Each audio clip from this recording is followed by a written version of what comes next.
Hey guys, Mack and the Tarmac here. So one thing that I've come to really love about the aviation community is everyone's willingness to share their experiences, whether it be going through their private pilot's license, their commercial rating, IFR, whatever. Especially their experiences that are not the most glamorous. The one I'm going to share with you is a continuation of the short that I did a few days ago, Buttery Smooth. So as you saw in that short, I bounced down the runway a bit. Now what you didn't see was obviously the full clip of what happened. So I went off the runway. I had a runway incursion, so easily one of the most scary events of my life. And I'm going to show you the full video, and I'll have some commentary on the video. And then after the video ends, I'll talk to you guys some more about what I was feeling, what I was thinking, and ultimately what I did wrong. And I showed this video to my instructor after everything happened, and I'll also share with you his opinions and his ultimate conclusions as to what I did right and what I didn't do right. So I hope you guys enjoy it, and I'll talk to you guys soon.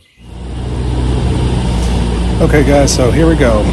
As you can see, my approach isn't super duper stabilized right now. Kind of all over the place. I was really having a hard time with it. Again, like I said before, I was frustrated, and having that crosswind was not helping me.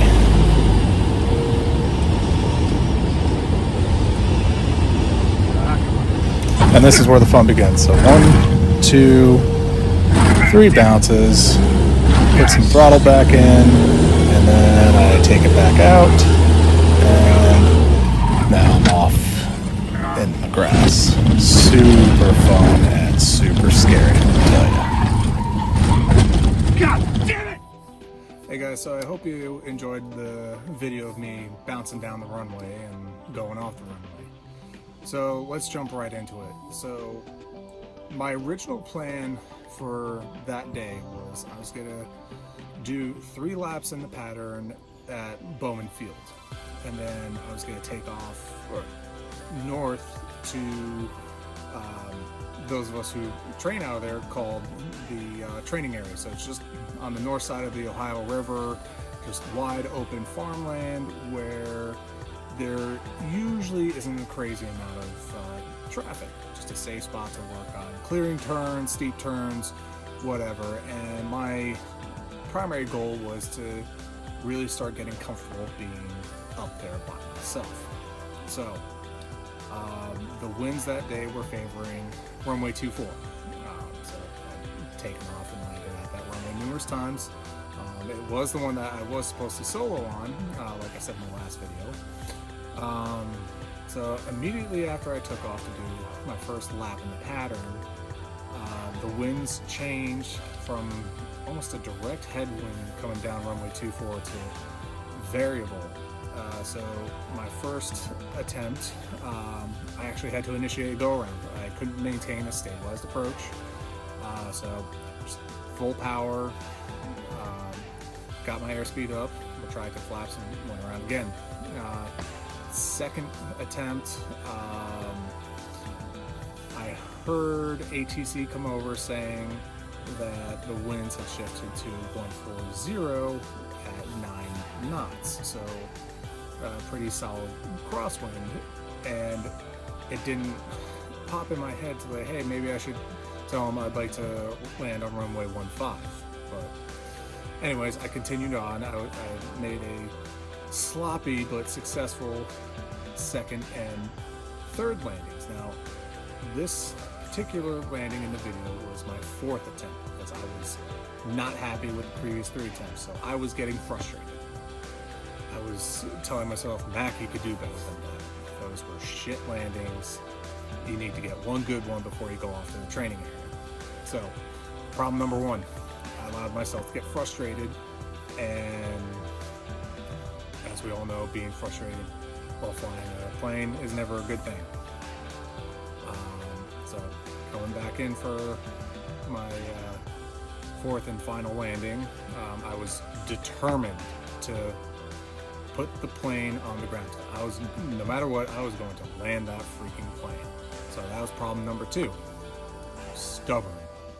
I tried to force the plane to the ground. So I came in with probably too much airspeed, and also I was fighting a really crazy crosswind. So I had previously had a good amount of crosswind landing dual training, but again that day I was frustrated with the first 3 landings, and I was determined, just stupid raw determination to put that plane on the ground and land it.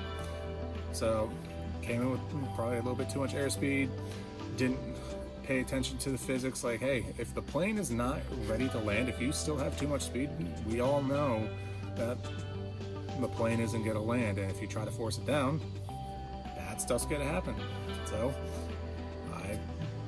I porpoised down the runway, and I don't know if some of you caught it, but like I said in the video, you could probably see me reaching for the throttle and mixture. I meant to grab the mixture, pull fuel, and just totally try to stop the plane. I don't know why I did. I think maybe I thought I was gonna go for a go around, but not accidentally. I put about half throttle in and then took it back out, and that right there is what my instructor said was ultimately what caused me to go off the runway.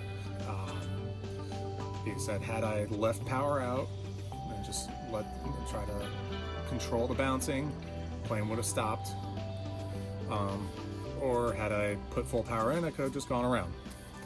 So it was a mix of all those 3, and also nerves, because that was my second time up in the plane by myself. So I'm sure thousands of pilots before me had some nervous energy going up in the plane by themselves for the second time. But here's my key takeaways, and these are things that I go into every flight since then. I remember, first and foremost, stay calm. Not every landing is going to be buttery smooth. We all know that. The winds, whatever, are going to tell you otherwise. No one's going to have perfect landings every single time, especially us with low hours. At that time, I was sitting at, I think, 28, 29 hours, so still pretty gosh darn low hour student pilot. Still learning. Always going to be learning. What else? I didn't remember the physics of the whole landing process.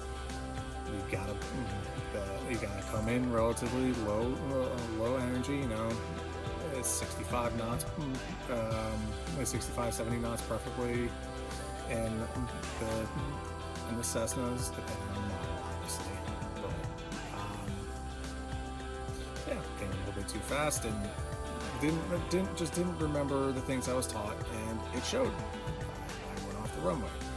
So fortunately, with the airplane, it's fine. It didn't suffer any damage. Ended up in a lovely grassy patch and was met with a whole crap ton of embarrassment. Definitely hurt my pride a bit, but just going forward, guys, don't allow yourself to get frustrated. Trust your processes, trust the training that you've received from your instructors. And that's it. Just keep going forward. I'll fully admit, it was scary getting back in the plane after that. It definitely was. I was nervous, and for a little bit I was like, well, I don't think I'm going to fly anymore. This is crazy. Why am I doing this? Like, financially, yeah. Like, I've spent money doing all this, and it'd be silly to just piss all that money away, but all the time and effort. I'm not going to give up on this time. I'm not going to give up on this dream.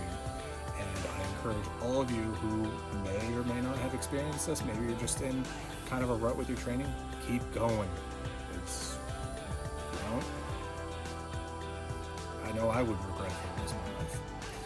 So, until next time, guys, this is Mack on the Tarmac.